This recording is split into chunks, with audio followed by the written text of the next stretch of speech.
এঁচোড়টা দেখছি আর ভাবছি দুজনে খাবো বলে কিনেছিলাম, খাওয়া আর হয়নি। তো সেই জন্য বলছি না, আজকে নিজেকে খুব অসহায় মনে হচ্ছে। মাছটা আমি ভেজে দেবো না, তার কারণ ভাজলে অনেক সময় স্পঞ্জি মতো হয়ে যায়। সব ভিডিওর কোয়ালিটি সমান হয় না, কারণ যখন রোদ্র ওঠে তখন কোয়ালিটি খুব ভালো হয়, যখন মেঘ মেঘ থাকে কোয়ালিটি ভালো হয় না। নমস্কার, আপনারা সকলে ভালো আছেন তো? আজকের আবারও একটা নতুন পর্ব শুরু করেছি। সম্পূর্ণ পর্বটি আপনারা সকলে কত স্কিপ না করে দেখতে থাকুন। আশা করব আপনাদের ভালো লাগবে, আর লাইক কমেন্ট শেয়ার করে আমাদের পাশে থাকবেন। আমরা এখান থেকে একদিন আগে একটা ভিডিও পোস্ট করেছিলাম, যেখানটায় আমাদের সকলেরই হয়তো অনিমেষের বেশি হয়েছে, কম বেশি সকলেরই আমাদের উপরে একটা ভীষণ প্রেশার, একটা ক্ষতিও হয়ে গেছে। যেটা আমরা তিল তিল করে একটা বড় পোলট্রির ফার্ম গড়ে তুলছিলাম, সেখানকার যে ত্রিপলটা নষ্ট হয়ে গেছে, ওটা হচ্ছে অনেক উন্নত মানের এবং ভালো কোয়ালিটির ছিল ত্রিপলটা। কিন্তু আমাদের এখানে যেহেতু ফাঁকা জায়গা, অটোমেটিক ঝড় হয়, তো সেই ঝড়ের আর জিনিসটাকে আমরা রোধ করতে পারিনি। যাই হোক, এখন আবার কথায় আছে না, অতীত থেকে শিক্ষা নাও। তো সেই অতীত থেকে আমরা একটু শিক্ষা পেয়েছি। বাবা গেছে, ভাই আর বাবা গেছে তোমার বাসন্তী, ওরা বেরোবে, সেখান থেকে একটু জাল নিয়ে আসবে। ভাই নিয়ে আসতে প্রথমে পাতলা জাল, সেটা বাবা পছন্দ করেনি। এখন বাবার সঙ্গে গেছে ভাইয়ের, ভালো দেখে শুনে কিনে নিয়ে আসবে। তো সম্পূর্ণ পর্বটি স্কিপ না করে দেখতে থাকুন। আর যারা প্রথমবারের জন্য দেখছেন চ্যানেলটি, যদি ভালো লেগে থাকে একটু সাবস্ক্রাইব করে আমাদের পাশে থাকবেন, লাইক কমেন্ট করে আমাদের সঙ্গে জুড়ে থাকুন। আর যে সকল আমার বয়োজ্যেষ্ঠরা, সবাই আশা করি আমার যে ভিডিওগুলো দেখে বেশিরভাগজন বয়োজ্যেষ্ঠ, জানি না আমার সমবয়সী কেউ আছে কিনা। সকলকে আমি বলছি, আপনারা কমেন্ট বক্সে যে পজিটিভ কমেন্টগুলো করেছেন, তার জন্য সত্যিই আমরা আন্তরিকভাবে আপনাদের কাছে কৃতজ্ঞ। সবসময় মানুষ সব কিছু দিয়ে উঠতে পারেন, কিন্তু এই যে অসময়ে সাথ দেওয়া, এটা ভীষণ বড় পাওয়া, যেটা আমি ব্যক্তিগতভাবে আপনাদের থেকে পাচ্ছি। তো চলুন পর্বটা শুরু করি। এখন ভাই আর বাবা বেরোবে, সেটা দেখাবো। জাল কিনতে যাচ্ছে, আগে পাতলা জাল নিয়ে এসেছিল, সেটা বাদ দিয়ে আমার মোটা জাল কিনতে হবে। সঙ্গে তুমি যাচ্ছ? সঙ্গে আমি যাই, দেখি থেকে দেই। ভাই আগেরবার নিয়ে এসেছিল, খুব একটা ভালো হয়নি, তাই বাবা যাচ্ছে, দেখে শুনে নিয়ে আসবে।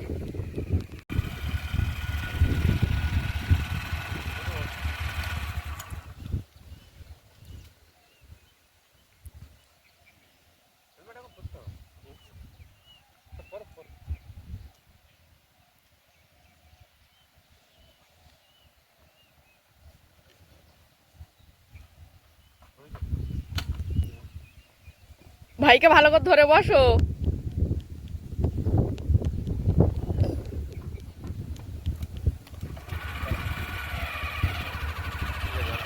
হ্যাঁ তাহলে হ্যাঁ।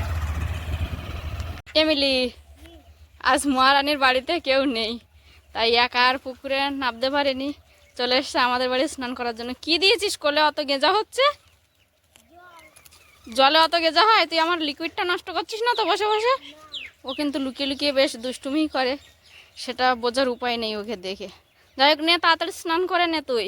মহারানী স্নান সেরে নিয়েছে, নিয়ে মাথায় আবার চুলের সঙ্গে একটা গামছা বেঁধেছে, ও যেন ভিজে চুলটা শুকনো হয়ে যায়।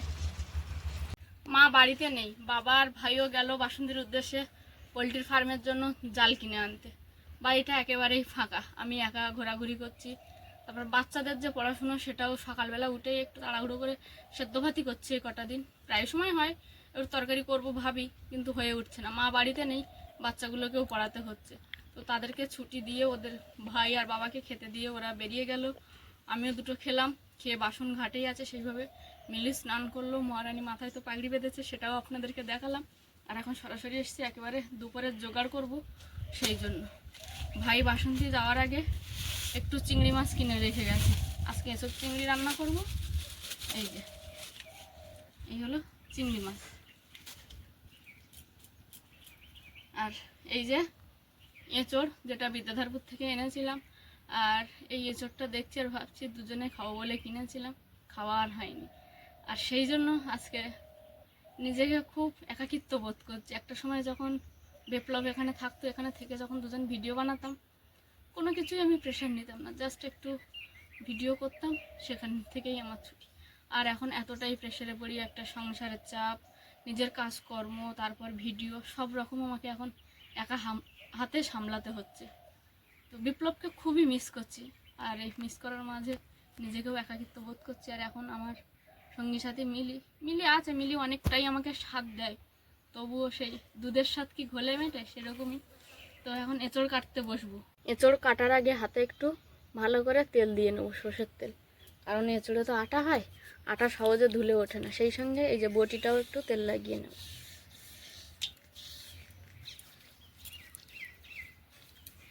এঁচড়টা আমি কেটে নেব। আর আমি খুব একটা ভালো রান্নাবান্না পারি না, তবে যেটুকানি জানি চেষ্টা করি আপনাদেরকে একটু দেখাতে। আর যদি কেউ আমার থেকে কোনো ভুল হয়, আমার পক্ষ থেকে যদি কেউ জেনে থাকেন, সেই ভুলটা অবশ্যই আমাকে ধরিয়ে দেবেন। তার জন্য তো কমেন্ট বক্স খোলাই আছে। আপনারা আমাকে বকুন, শাসন করুন, সেই অধিকার আপনাদের আছে, কারণ আপনারা আমার থেকে বড় এবং আমাকে আপনারা অনেক ভালোবাসেন, যার কারণে আমি এক পা দুপা করে এগিয়ে যাওয়ার এই সাহসটা পাচ্ছি। আর এই যে আমার ভিডিও ম্যান মিলি আমাকে এখন ধরে দিচ্ছে, ও ধরে দিয়ে স্কুল আর 10 মিনিট পরে বেরিয়ে যাবে। তারপর একটা হাতে ক্যামেরা করব, রান্নাবান্না সবটাই করব। তো সেই জন্য বলছি না, আজকে নিজেকে খুব অসহায় মনে হচ্ছে। এঁচড়গুলো কেটে পিস পিস করে জলে ফেলে দিলাম। এঁচড় কাটা কমপ্লিট হয়ে গেছে। এর মধ্যেই এঁচড়ের জন্য আলু কেটে দিয়ে দিলাম। এঁচড়ের জন্য আলু কাটা কমপ্লিট।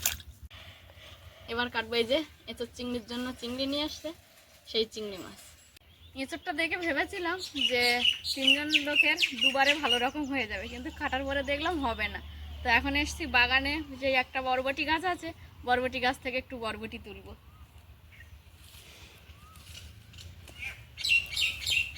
কদিন তোলা হয়নি, তা কি সুন্দর বরবটি, আর বেশ ভালো এই বরবটিগুলো, খেতেও ভারী টেস্ট।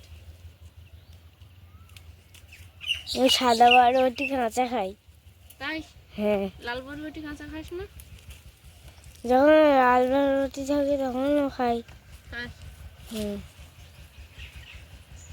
বরবটিগুলো কি বড় হয়েছে দেখো। কদিন তোলা হয়নি না, আমি ছিলাম না, দেখা হয়নি। এই একটা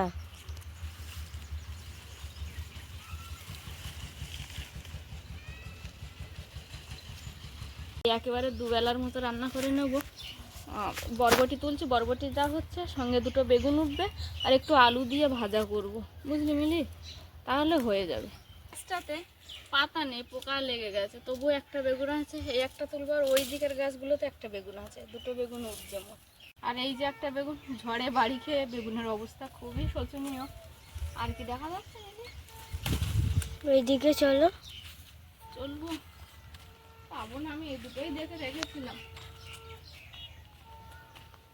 এই যে বাগান থেকে বরবটি তুলেছি, 2টো বেগুন আর একটু আলু নিয়ে নিয়েছি, এগুলো ভালো করে কেটে নেবো ভাজার মতো। বাগানে সবজি তোলা পর্যন্ত মিলি ক্যামেরাম্যান হিসাবে ছিল, তারপর ও স্কুলে বেরিয়ে গেছে। আর আমি সবজিগুলো সমস্ত রকমভাবে কেটে নিয়েছি, যতটা যা কাটার মশলা, যেমন লঙ্কা, পেঁয়াজ, রসুন, আদা সব কেটে ধুয়ে, সবজি, চিংড়ি মাছ সব ধুয়ে রেখে এসেছি। এবার শুধু ছাগলগুলো এখন আনতে যাচ্ছি আমাদের ওই পুকুর পাড়ে। ছাগলগুলো এনে ওদেরকে একটু ছাওয়ায় বেঁধে তারপর রান্নাঘরে গিয়ে একেবারে রান্নায় বসবো। এই যে ছাগলগুলো এখন রৌদ্রে খাচ্ছে, আর এই পুকুর পাড়ে দেখুন মাছ আছে বলে কত বক বসে থাকে মাছ খাওয়ার জন্য। এখন ওদেরকে নিয়ে যাব, একটু রোদ হয়েছে, ফ্যান দেবো, দেওয়ার পরে ছাওয়ায় বেঁধে দেবো।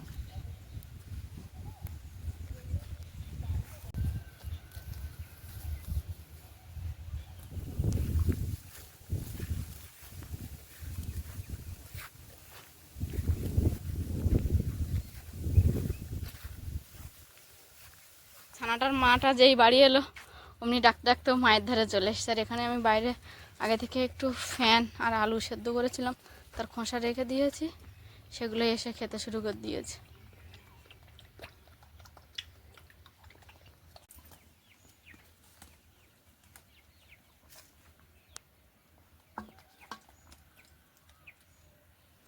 গতবারের আশফল গাছেতে অল্প আশফল হয়েছিল, আর কাঠবিড়ালিতে খেয়ে নিয়েছিল, আমরা বা বাচ্চারা কেউই খেতে পারিনি।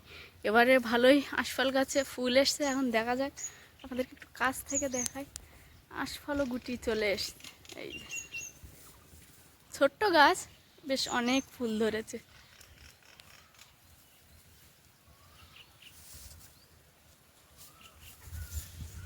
কিছু গুছিয়ে নিয়ে একেবারে উনানের ধারে চলে এসেছি। একদিকে এই হাঁড়িতে ভাত বসিয়েছি, অন্যদিকে ওই কড়াইটায় একটু জল দিয়েছি এঁচোড়টা ভাবিয়ে নেবো বলে। তাতে একটু সামান্য লবণ দেবো আর একটু হলুদ দেবো, দিয়ে আর এঁচোড়টাকে ঢেলে কিছুক্ষণ সেদ্ধ করে নেব। ভাত আর এঁচোড় সেদ্ধ হতে লাগুক ততক্ষণে আমি এই যে দুটো গোটা রসুন নিয়েছি, এগুলো একটু শিলের মধ্যে ফেলে ভালো করে থেঁতো করে নেব। রসুন থেঁতো করা হয়ে গেছে, এবার আমি একটা থালায় তুলে নিলাম, নিয়ে কুচিয়ে রাখা আদাগুলো দেবো, দিয়ে এবার ভালো করে একটু আদাগুলো বেটে নেব। কুচিয়ে রাখা আদাগুলো ভালো করে বেটে নিয়েছি শিলনোড়ায়, এবার থালার মধ্যে নিয়ে নেব। আদার কুচিগুলো ভালো করে বেটে নেওয়ার পর সেই একই শিলনোড়াতে একটু গোটা ধনে, গোটা জিরে আর গোটা কালো মরিচ 3 রকম গোটা মশলা একসঙ্গে দিয়েছিলাম, দিয়ে ভালো করে শিলনোড়ায় বেটে নিয়েছি। এবার থালায় তুলে নিলাম। এঁচোড়ের টুকরোগুলো ভালো করে ভাবিয়ে নিয়েছি, নেওয়ার পরে এখন নামিয়ে একটা পাত্রে রেখেছি। এঁচোড় নামিয়ে দেওয়ার পরে এখানে একটা কড়াই বসিয়ে দিয়েছি, কড়াইতে একটু তেল দেবো। কড়াইয়ে তেল দিয়ে দিয়েছিলাম, দিয়ে কড়ার গায়ে ভালো করে তেলটা লাগিয়ে নিয়েছি। কড়াইয়ের তেল গরম হয়ে গেছে, এবার দিয়ে দেবো গুঁড়ো করে রাখা ধুয়ে আলু।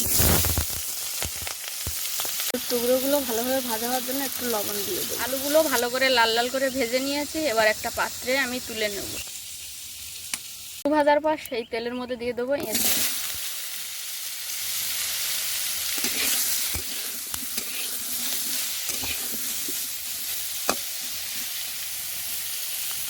এঁচোড়গুলো একটু তেলের মধ্যে দিয়ে হালকা হালকা করে ভেজে নিয়েছি, এবার তুলে নেব আমি। আলু ভেজে তুলে রেখেছিলাম, সেই গামলিতেই এঁচোড়গুলো একটু ভেজে তুলে নিয়েছি।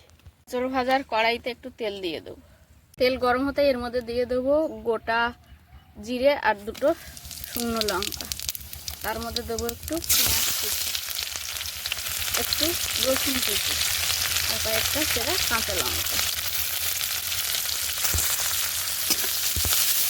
এই মশলাগুলো একটু ভালো করে ভাজা হয়ে গেছে, এর মধ্যে দিয়ে দেবো বেটে রাখা আদা আর একটু জিরে বাটা, জিরে মরিচ ধনে একসঙ্গে বাটা ছিল সেগুলো দিয়ে দেবো। এগুলোর মধ্যে দেবো একটু লবণ, একটু হলুদ দিয়ে আর একটু নাড়াচাড়া করবো। তার মধ্যে দেবো একটু গুঁড়ো লঙ্কা। এগুলো একসঙ্গে ভালো করে কষিয়ে নিয়েছি, এতে একটু জল ঢেলে দেবো। এদিকে ভাত রান্না হয়ে গেছে, এবার আমি একটু ফ্যান ঝরাতে দেবো। এই যে মশলা একটু জল ঢেলে দিয়েছিলাম, মশলাগুলো আরও ভালো করে কষাই হয়ে গেছে। দেওয়ার পর মশলা তেল ছেড়ে দিয়েছে, এবার দিয়ে দেবো ভেজে রাখা আলু আর এঁচোড়। চিংড়ি মাছটা আমি ভেজে দেবো না, তার কারণ ভাজলে অনেকক্ষণ স্পঞ্জি মতো হয়ে যায়, তাই আমি কাঁচা চিংড়ি মাছই তরকারিতে দিয়ে দিই। মশলা এঁচোড় একসঙ্গে ভালোভাবে একটু বেশ কিছুক্ষণ ধরে কষিয়ে নিয়েছি, সঙ্গে কাঁচা চিংড়ি মাছ দিয়েছিলাম সেগুলোও একটু কষে গেছে। এবার দিয়ে দেবো জল। এঁচোড় চিংড়ি পুরো রান্না কমপ্লিট হয়ে গেছে, এবার আমি শিলনোড়ায় একটু গরম মশলা বেটে নিয়েছিলাম ওটা দিয়ে দেবো। চিংড়ি রান্না করার পরে একটা খালি কড়াইতে আমি কিছুটা পরিমাণে মশলা দিয়েছি, এগুলো দিয়ে একটু আমের আচার বানাবো। তাই মশলাগুলো হচ্ছে একটা গোটা লঙ্কা শুকনো, দারচিনি, এলাচ, লবঙ্গ, জিরে, ধনে আর গোলমরিচ। খোলায় মশলাগুলো ভালো করে ভেজে নিয়েছি, এবার নামিয়ে একটু ঠান্ডা করার পরে শিলনোড়ায় বেটে নেব। মশলাটা ভালো করে ভেজে নেওয়ার পর নামিয়ে নিয়েছি, সেই কড়াইতে একটু তেল দিয়ে দেবো। কড়াইয়ে তেল দিয়ে দিয়েছিলাম, কড়াইয়ের তেল ভালো করে গরম হয়ে গেছে একেবারে। এই যে দেখুন পুরো কড়া দিয়ে ধোঁয়া উঠছে। এর মধ্যে দিয়ে দেবো একটু কালো জিরে আর শুকনো লঙ্কা। তার মধ্যে দিয়ে দেবো কেটে রাখা বরবটি, আলু, বেগুন। মশলাগুলো ঠান্ডা হয়ে গেছে, এবার শিলনোড়ায় বেটে নেব।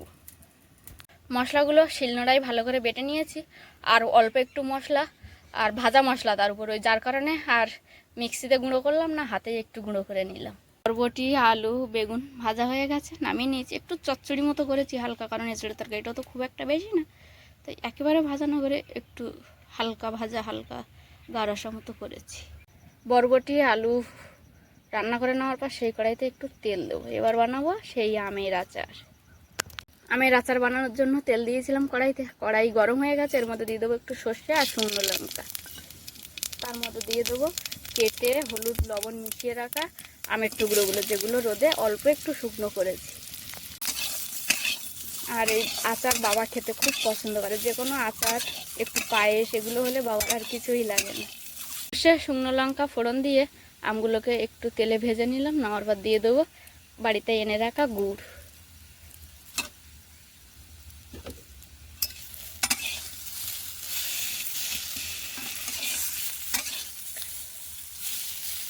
এতে এবার দেবো সামান্য একটু জল।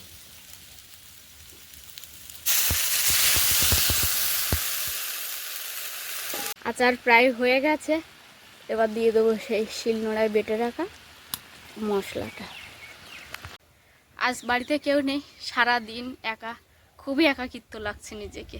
বারবার এই সময় বিপ্লবের কথাই মনে উঠছে যে হয়তো থাকলে বেশ ভালোই হতো, আর ভিডিও নিয়ে তো কোনো চিন্তাই থাকতো না, ওই সব কিছু করতো। যাই হোক, আজকে দুপুরে 3 রকম রান্না করলাম, বেগুন, বরবটি, আলু দিয়ে একটা ভাজাও না আবার চচ্চড়িও না, সেরকমভাবে একটু করলাম, হালকা যেন একটু ঝোল ঝোল থাকে। আর বড় বড় চিংড়ি মাছ দিয়ে বিদ্যাধরপুর থেকে আনা এঁচোড়টা রান্না করেছি আলু দিয়ে। আর একটু আছে, বাবা ঝড়ে গাছতলা থেকে আম কুড়িয়ে রেখেছিল, সেই আমের একটু আচার বানালাম। তো এখন আমি যাব স্নানে, এখনও ভাই আর বাবা আসেনি, তারপর আবার নাহলে খাওয়া দাওয়ার সময় কথা হবে আপনাদের সঙ্গে, ঠিক আছে? যে ভাই আর বাবা দুজন মিলে গেছিল, এই জালগুলো কিনে এনেছে আজকে। তো এই অতীত থেকে শিক্ষা, অতীতে যখন এনেছিল, যেটা ঘটে গেছে আমাদের সঙ্গে ওই তাঁবুর বিষয়টা, সেই সময়ের যে জালটা এনেছিল, এই যে সুতোগুলো আরও সরু ছিল, এবারে মোটা দেখে এনেছে, সঙ্গে এই নীল কালারের জালটাও এনেছে। ব্যাগের মধ্যেও পুরো জাল, সবটা ব্যাগে হয়নি, আশা করেছিল এই একটা ব্যাগে হয়ে যাবে, তো হয়নি। ওদের আস্তে আস্তে 3টে বেজে গেছে, তাই এখনও খেতে বসিনি আমি, বাবা। ভাই আগে স্নান করে আসছে, তাই ও খেতে বসতে, বাবা স্নান করতে গেছে। বাবা আসলে আমি আর বাবা একসঙ্গে বসবো। আজকের আবার মাছের খাবার ভেজাবো, মা বাড়ি নেই, একা হাতে সব করছি, একাকিত্ব বোধ হচ্ছে নিজের, কেউ থাকছে না। আর মা থাকলে ঠিক আছে, কাজ করে না দিক সে তো বসে থাকে, একটা মানুষ থাকে। ভাই আর বাবা গেছিলো বাসন্তী, সেই সকালবেলা ওরা এসছে 3টের সময়, আমরা দুপুরে খাওয়া দাওয়া করেছি 3:30, আধা ঘন্টা মতো একটু রেস্ট নিয়ে আবার এই উঠে পড়লাম, চলমান রোবটের মতো কাজ করতে শুরু করে দেবো এবার আস্তে আস্তে।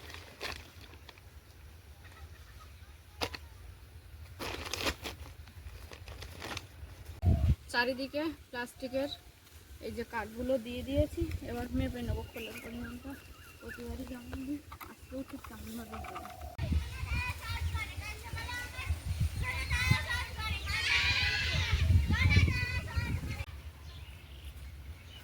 2 রকমের খোল দেওয়া হয়ে গেছে, সেই পরিমাণে জল 1 বালতি নিয়েছি, এই ঢেলে দিচ্ছি। ছোট পুকুরটায় চলে এসেছি, বাঁশ গাছ ছিল, এখন অল্প কিছু আছে, ওই বাঁশের পাতাগুলো পড়েছিল, সেগুলো একটু শুকিয়ে গেছে আর মাটিতে বসে গেছে, এগুলো ভালো করে ঝাঁটা দিয়ে ঝাড় দিয়ে নেব।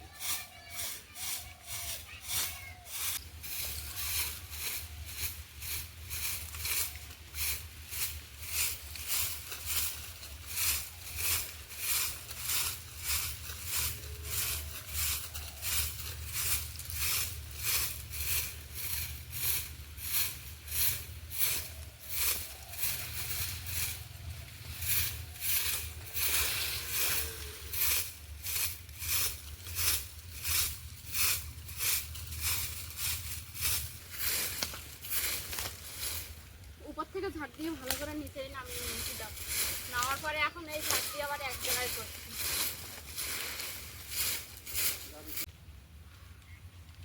ঝাড় দেওয়া কমপ্লিট হয়ে গেছে, এবার এই পাতাগুলোকে খালের ওপারে ফেলে দেবো, যেরকম একটা বস্তা নিয়ে আসতে হবে, এখানে আর পোড়াবো না। এই যে একটা বড় চট নিয়ে এসছি, এর উপরে এই পাতাগুলো নেবো, নিয়ে আর খালে ফেলে দেবো।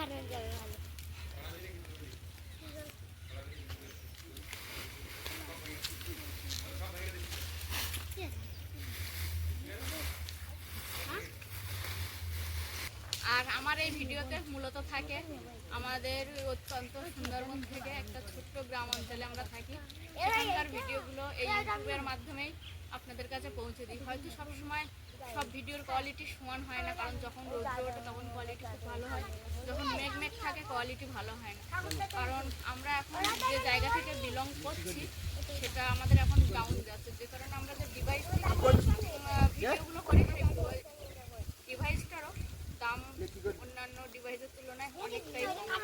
তবে আমাদের ইচ্ছা রইল আগামী দিনে আরো একটু ভালো দামি ডিভাইস দিয়ে ভিডিও করে আপনাদের দেখাবো। তবে সেটা সময় সাপেক্ষ, এই মুহূর্তে আমরা পাচ্ছি না। এমনিতেই আমাদের একটা বড় ক্ষতি হয়ে গেছে, সেটা নিয়েই আমরা অনেকটাই চিন্তিত।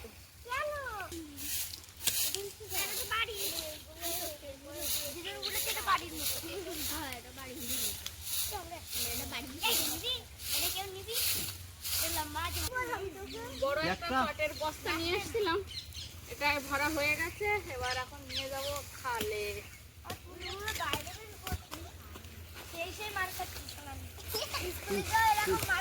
কাটাকাটি করতে দেখতে পাচ্ছ না সত্যি কথা, ওরা আঙুল বুঝিয়ে তো পড়ার সময় এমনি একটা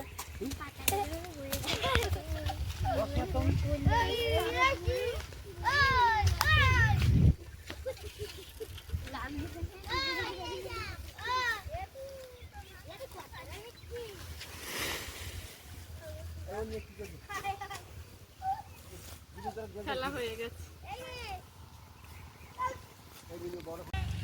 এখন বাড়ির কাজকর্ম আপাতত কিছুটা করেছি, মুরগিগুলো ছাড়া হয়নি। বাবাকে বললাম একটু সন্ধে হলে তখন ছেড়ে দিতে। ব্যাগ নিয়ে বেরোয়েছি, ওই যে পুকুরটা পরিষ্কার করলাম, ওখানে একটু চুন দেওয়া হবে, সেই চুন আনতে যাবো। সঙ্গে বাদামের ফুলটা শেষ হয়ে গেছে, সেটাও কিনতে যাচ্ছি। মাছের খাবার উপরান্ত মাছ চাষের জন্য আরেকটা যে পুকুর প্রস্তুত করছি, তারও প্রস্তুতি নিয়ে এখন বাজারের দিকে রওনা দিয়েছি মিলি আর আমি দুজনে। এই যে দুজনে হেঁটে যাচ্ছি। মহারানী মুখ গম্ভীর করেছিল, যেই ক্যামেরাটা ধরেছি অমনি এক গাল হাসি দিয়ে দিল।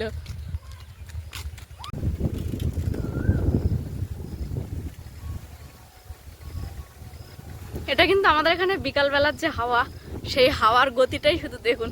ঝড়খালি নামে তেমনই সব সময় ঝোড়ো হাওয়া হয়।